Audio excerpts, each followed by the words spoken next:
Jess, I've already told you 100 times, if you don't like something in me, I won't keep you, where you know the door, Roger shouted in his hearts. Of course, it was unpleasant to hear this, but over the past 3 years, this phrase has sounded so many times that she has already managed to get used to it. Roger, as much as possible, you know I love you, I'm just trying to explain to you what's happening to me.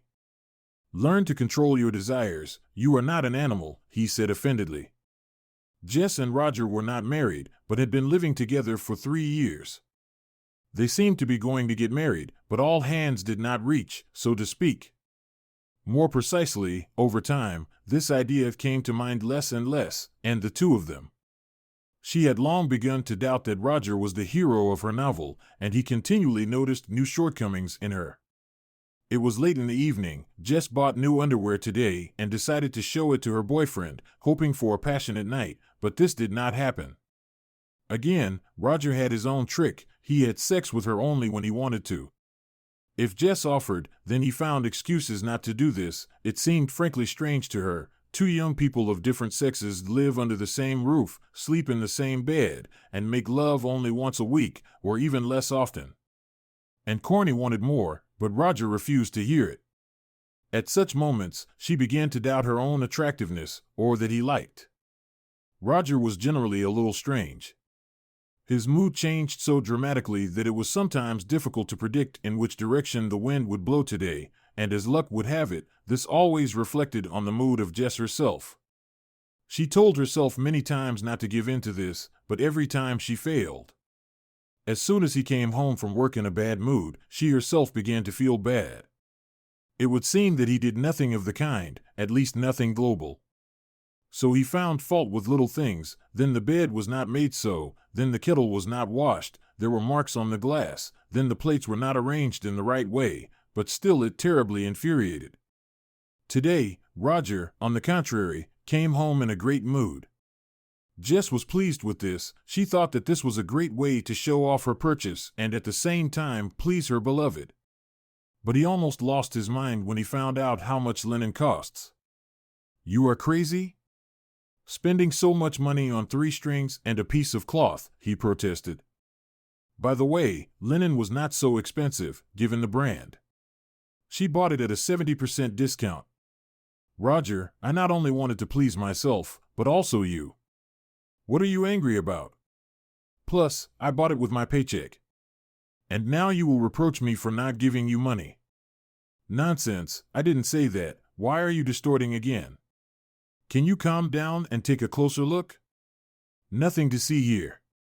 It would be better if I spent this money on the gym and pumped up my ass. I have a great butt and I am completely satisfied with my figure." Jess was offended. "Well, yes, excellent, no asses, no boobs, just bones. Maybe someone likes it, but I've been telling you for a long time that it's time to go in for sports. Stop it. And by the way, the saleswoman in the store said that she would dream of being like me." The romantic mood vanished as if by magic. The banal surah began again out of the blue.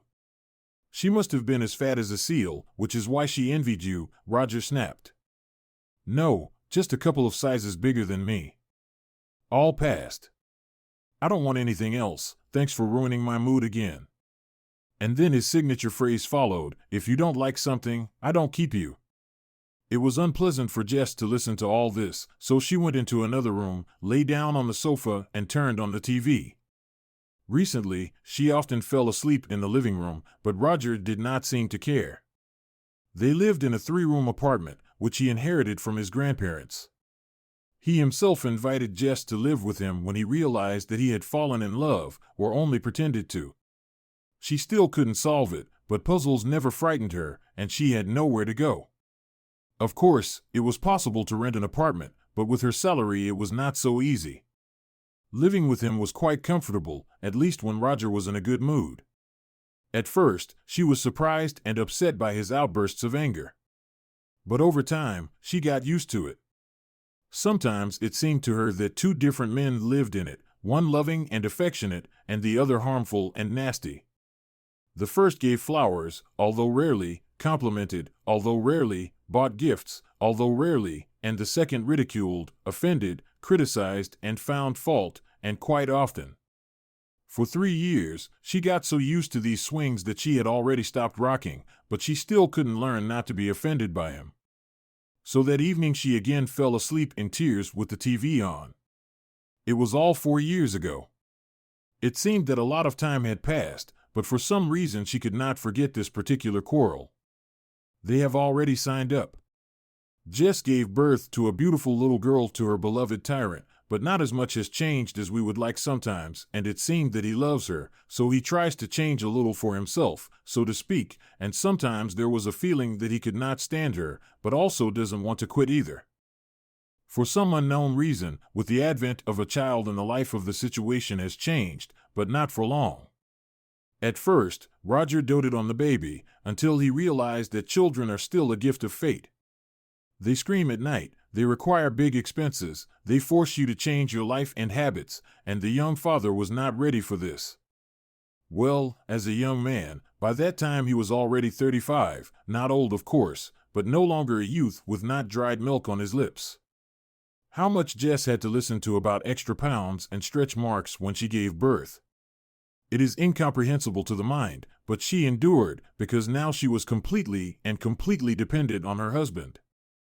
Sometimes it seemed to her that it couldn't get any worse, until one day her husband showed up home drunk. It was not his condition that confused her, but the fact that he was wearing pink sweatpants. Obviously not his, clearly female. What does it mean? She asked indignantly, looking him straight in the eye. Understand what? The man drank after work, I have the right. Roger, whose pants are these?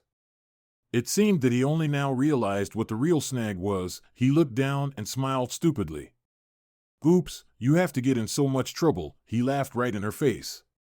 Roger, whose pants are these? Will you answer me? Well, you're not stupid, you'll guess. You have another woman? And what? Will it surprise you? Or did you think that I would be faithful to you for the rest of my life? It won't work, baby. First you need to learn not to be a log in bed. I'm the bastard. Not understanding why she continued to argue. Of the two of us, it's more like you're a log. Either your head always hurts, or you're tired, or you just don't feel like it, or something else.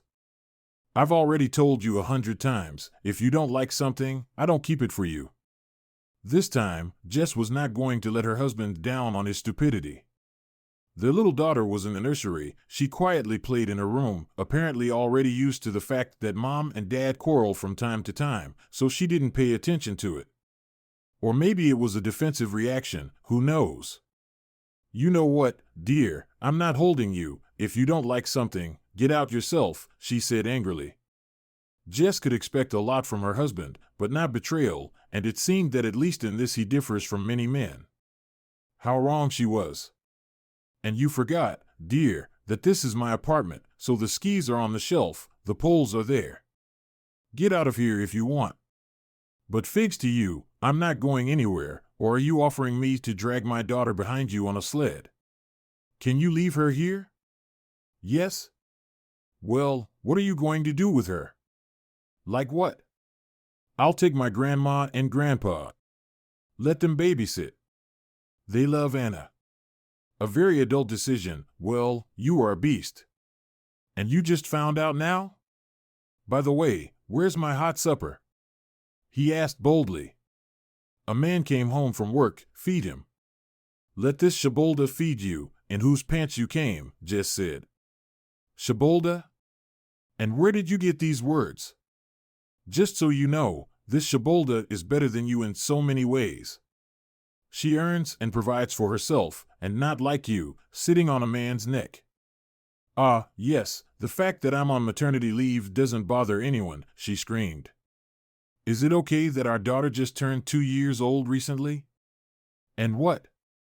Some women go to work in a year, and you just have to sit at home and smell your ass, Roger said, and quickly went to the kitchen. On the stove was still cooked soup with meatballs. His stomach rumbled from its aroma. He was hungry for it.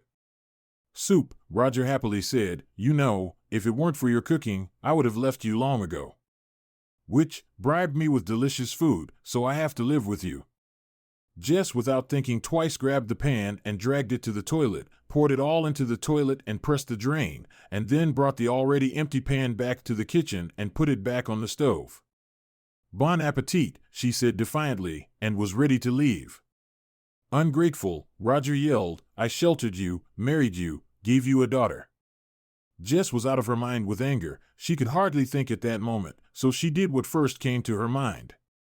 She dressed her daughter, dressed herself, gathered some things in a bag, and called a taxi. It seemed to her husband that it didn't matter that she was leaving and taking his daughter. He grieved more about the soup that was fed to the toilet than him. He didn't even say a word to stop her. Jess did not know where to go, but there was one place where she could at least spend the night today, at her mother-in-law's house. They were good people. Sometimes she even wondered how they managed to raise such a callous and stupid son. Once Mrs. Lucon told her daughter-in-law, our home is your home, you will always be accepted here. Sometimes Jess complained to Roger's mother if he went too far. The mother-in-law managed to put him in his place, but only for a while, then everything started all over again. Mrs. Lucon, good evening. Can we sleep over tonight? The daughter-in-law asked angrily. When she came to them, the mother-in-law was very surprised, but did not object. Especially with her was their granddaughter. Of course, come on. What's happened? Soon Mr. Lucon also came up. What did our son do again? I'll tell you, only you need to put Eva to the cartoons.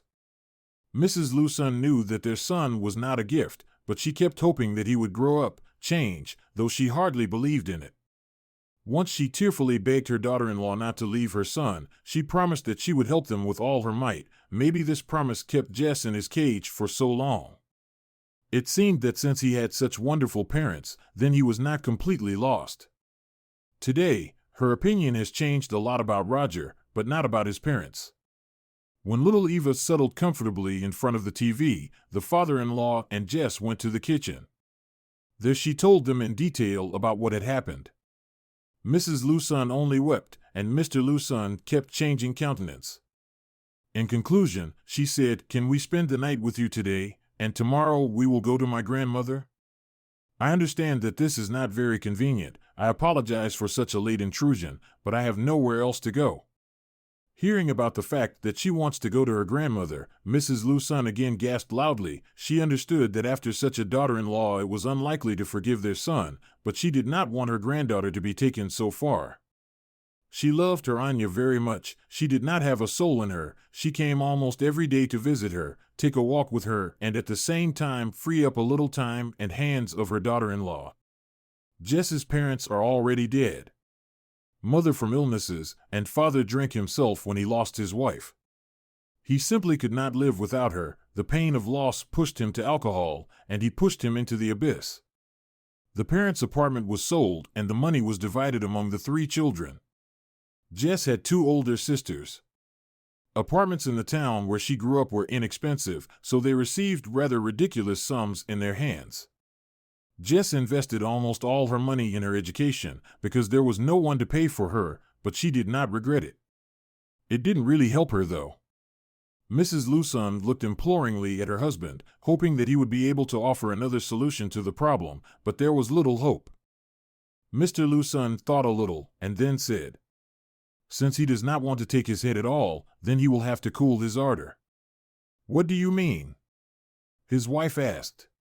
Their apartment is still registered in your name. Let's sell it and buy 2 others. One for Jess and our granddaughter, and the other for this blockhead. If they already disperse, then at least humanly, he offered. Mrs. Lucon did not expect this, Jess even more so. Of course, such an option would suit her perfectly, but she could not believe that her parents would be able to do this with their own son. He won't agree, his wife told him. And we won't ask him. But he's registered there. As it was registered, it will be written out. Even if through the court, according to the law, this is our apartment, not his. I don't want my granddaughter to be taken either. In the morning, Roger was in for an unpleasant surprise. He had not really had time to sober up yet when his father came to visit. He opened the door with his own keys. The sight he saw did not please Mr. Luson at all. The son was sleeping on the floor near the bed. Apparently he could not crawl. He was still wearing the same pink pants. It was frankly disgusting to look at. "Get up," my father commanded. "Dad, why did you come so early? It's actually noon already. We have to talk. And until the evening it will not endure? Get up, I won't say it again." Roger hardly got up from the floor. His back ached terribly. After such a night, it seemed that a tractor drove over it, and back and forth. Several times Mr. Luson swore to himself and went to the kitchen. He brewed strong coffee for his son and put the cup on the table. I wanted to make myself a mug, but he remembered that the cardiologist forbade him to do it. The son limped to the bathroom with difficulty, washed himself with cold water in order to at least a little come to his senses. He didn't seem to care at all where his wife and daughter were. "So what happened?" he asked his father angrily. "You yourself know what happened. Do you even know where your wife is?" "Oh, so she went to you?" "Managed to sneak around, sheep. Choose an expression when you talk about my daughter-in-law." The father was outraged. "I'm talking about my wife, not your daughter-in-law. I think you forgot yesterday that you are married." "But Dad, you might think you never went from your mother to the left. Imagine, you didn't go and didn't even have such a thought. Well, you are just a saint with us. I'm sorry that my son was not born. I will not forgive, and moreover, I will punish." "Will you punish?" Roger grinned. "And in what way?" "You won't like it, I have no doubt about it." "And what did you come up with? Can you steam me just like when I was a kid?" "Mind you, I'm not little anymore. I know that it's not small. I won't take sweets away, but you will move out of this apartment." "And where to?" asked Roger, hard thinking. "In another, not so spacious and comfortable." "Dad, are you kidding me? This is actually my apartment, remember? You forgot that, according to the documents, the apartment is still registered in the name of the mother and belonged to her parents." Now Mr. Luson was even glad that they had not re-registered it for his son. Many times they asked him to do this, but he was not up to it. "Dad, why are you doing this to me because of this goat? Are you out of your mind? This goat is the mother of my granddaughter and your wife, and let me do it without blinking an eye." "It won't work, Dad. I'm registered here and I'm not going anywhere. And your wife and daughter are also registered here. If necessary, I will write you out through the court, but for now I suggest that you do this of your own free will." "What if I don't agree?" "Then you will be left without housing at all. We will sell the apartment anyway. We'll buy Alenka and Eva a Kopek piece, and for the difference we'll take a dacha outside the city. And you shish with butter." "Are you really not kidding?" his son asked in disbelief. "This time you went too far, Roger. You got away with a lot, but this will not happen again." How did Roger scold himself at that moment for not re-registering the apartment?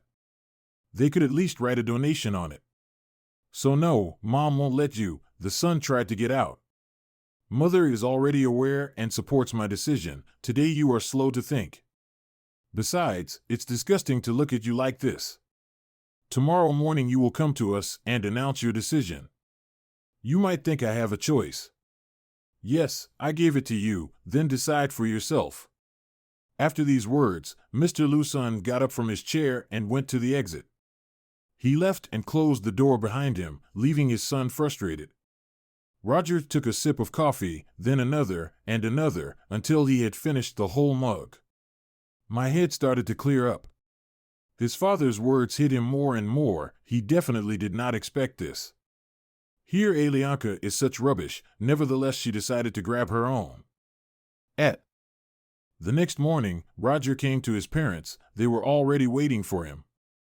Jess was afraid of this meeting and still does not. Believed that she could be freed from her husband. Moreover, she will receive an apartment, but she really liked the idea itself. "Papa," cried Eva, when he entered the apartment and held out her little hands to him, but the father did not seem to notice this and passed by. Jess picked up her daughter in her arms and followed him. "And what have you decided?" Mr. Luson asked. Okay, God bless you, he agreed. But keep in mind, I will never forgive this. And we do not need your forgiveness, said the father. Mrs. Luson only looked in fright at her son, then at her husband, then at her daughter-in-law with her granddaughter in her arms. She understood that this decision was the right one, and understood that perhaps after that they would lose their son. Roger checked out of that apartment, having received a written promise from his father that they would buy him another one, tried to bargain so that he would get a Kopek piece, and his wife would get one, but his parents were adamant. The process was slow, but in the end we managed to sell that apartment and buy 2 others. All this time, Jess and her daughter wished for her mother-in-law. Do you mind if we issue a deed of gift to Eva, and not to you? Mr. Luson asked when it was time to draw up the papers. Of course not. I understand everything and I am very grateful to you. By that time, Jess had already managed to officially divorce their son, so the parents wanted to ensure themselves when they handed over the keys to her new apartment to the daughter-in-law. She did not even know how to thank them, but their son liked it with everyone. Consider that you no longer have a son, he rudely threw, taking the keys to his apartment. But they did not expect anything else. They had to choose, and they chose their granddaughter. Jess's apartment was in the same area where Roger's parents lived. They specifically chose housing closer in order to be able to see their granddaughter more often. Mrs. Luson didn't mind at all. When she finally moved, she could not believe for a long time that she was so lucky. She promised herself that if she heard the phrase, "I'm not holding you," from a man at least once, she would run away from him faster than the wind. Now Jess understood exactly what this phrase meant. If a man says so, he does not appreciate his woman, her love, which means you need to stay away from him. Roger never forgave his parents. He never called or wrote to them again. Then they already found out that he sold that apartment in order to move in with some woman and remarried. A year later, Jess met her new love, Ben. They dated for over a year and then got married. It was a little unusual for him that his wife loves her mother-in-law as her own parents, but he soon got used to them and became even more attached to them because they were very kind people.